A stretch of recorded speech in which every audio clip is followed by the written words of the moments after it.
Magandang araw mga kakusina. Ang gagawin natin ngayon ay napaka-simpleng recipe. Ito ay ang begukan sa Kapampangan, sa Tagalog, binagoongan.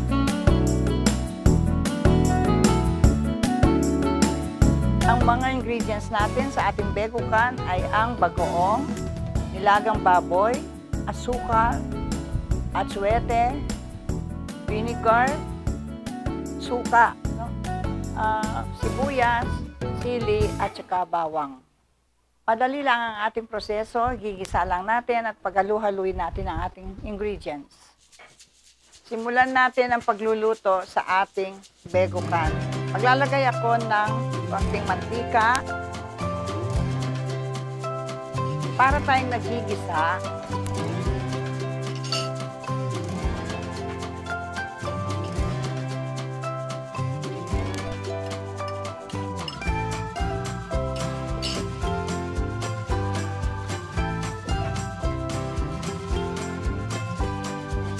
Natin.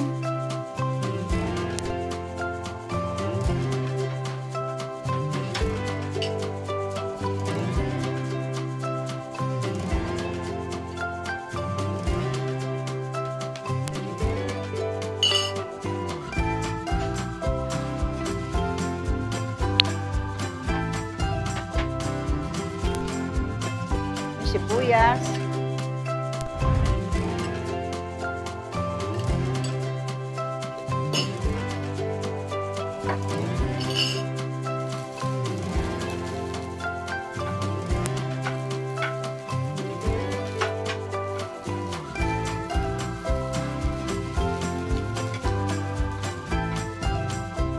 Ating sugar, lalagay na natin para makaramelize siya.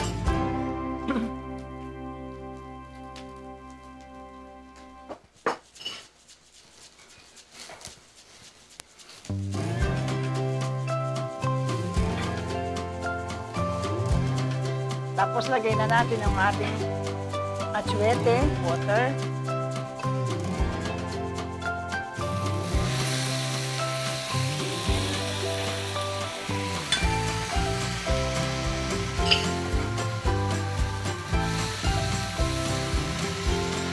At yung ating bagoong.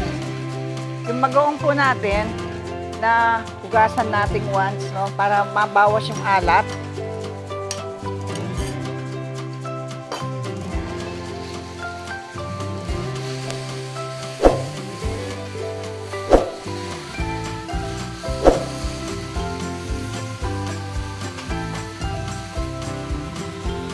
Gamitan of water.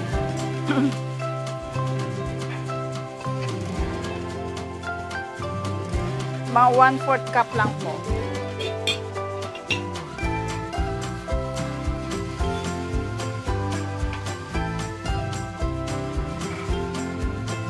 Ilalagay ko na itong ating boiled na pork, baboy. Yung may taba-taba.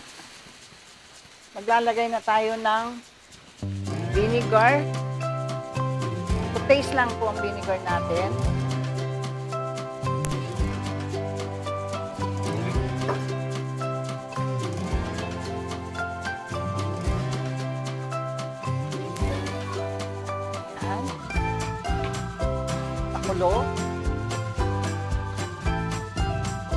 Tsaka natin ilagay ang ating sili. Optional naman po ito. Ang iba, at this stage, nilalagyan nila ng talong. Maglalagay po tayo kung anong gusto natin. Pero tayo ngayon, sili po ang ilalagay natin.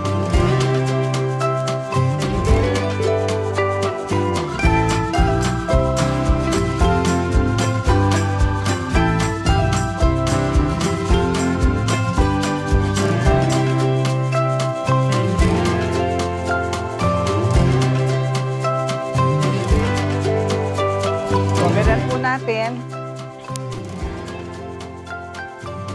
mga 2 to 3 minutes po, sandali lang, saka na natin i-serve.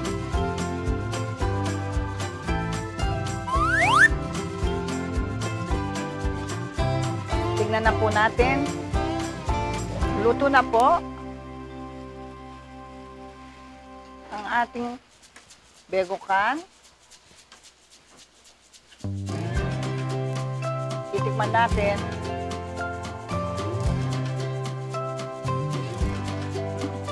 Kanyama na. Sarap-sarap. Sarap na ulam po.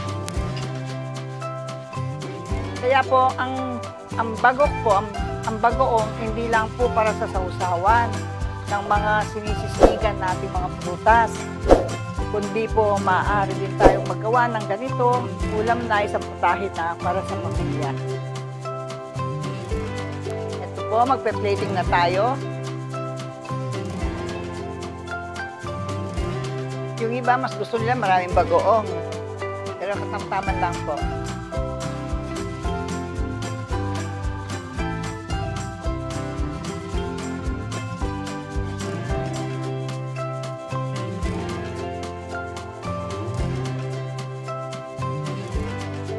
Ito na ang ating begukan o binagoongang paired with kanin na nakabalot sa daon ng saging, prepared from my kitchen to yours.